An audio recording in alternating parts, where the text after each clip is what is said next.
Hello, I'm Ella, and I will be talking about my solution for gender inequality by getting more women into power. This will be done by teaching girls from a young age how they can become successful and what they can look out for in the workplace in the future. The first resource I need is funding from the government. This would be so I could set up my class and be able to pay for supplies.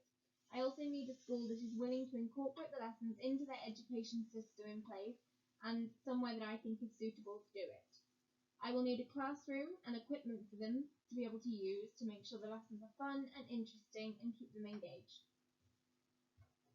I think I would need around a year to set this all up because I need to find a place, sort out my lesson plan, and be sure that I am well educated on the matter and know what I would talk about. I would want to bring in activities that can make it interesting and fun, which may also be time consuming for me. The first strength of my solution is that it empowers girls to want to achieve success, and it's very important for them to have big goals.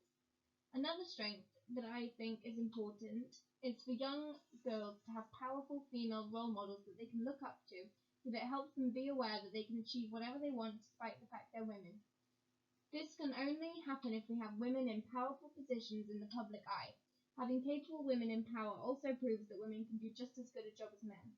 Lastly, of course, it is desperately needed in society and would make a big change overall to the gender equality movement. The first weakness is that it doesn't actually address the initial problem as to why there aren't more women in power in the first place. Also, some young girls who possibly grew up in a sexist household may not be willing to participate as it could contradict what their family believes. Additionally, women in power is also something that often men oppose to, and a girl's family could have a problem with it being taught to her, or the boys in school may possibly have a problem with it being taught to just the girls, which I could try to overcome by teaching a class to boys about how to be respectful and about gender at a young age that they maybe don't get taught at home. However, this could be very time consuming and a lot to take on.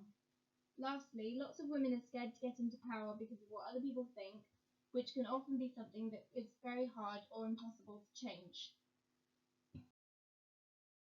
The solution of having classes for young girls doesn't seem to have been done anywhere else. There is, however, lessons on gender inequality in subjects such as history that discuss it, but they don't actually discuss how to help the matter because it isn't part of the curriculum. This is important to do because lots of young girls don't get the education on gender that they need, which can often make them feel like they're less capable of doing a job which they aren't. This means that they don't set goals and challenges for themselves that they should. Statistics show that women are just 5% of the Fortune 500 CEOs, down from a record high of 6% in 2017. Globally, there are 27 states where women account for less than 10% of the parliamentarians in single or lower houses. I will measure the success of this by seeing how the girls react to the lessons, and I can gauge what they already knew. I can also communicate with them a lot and ask them what they knew before and whether their aspirations have been higher ever since. Thank you so much for listening.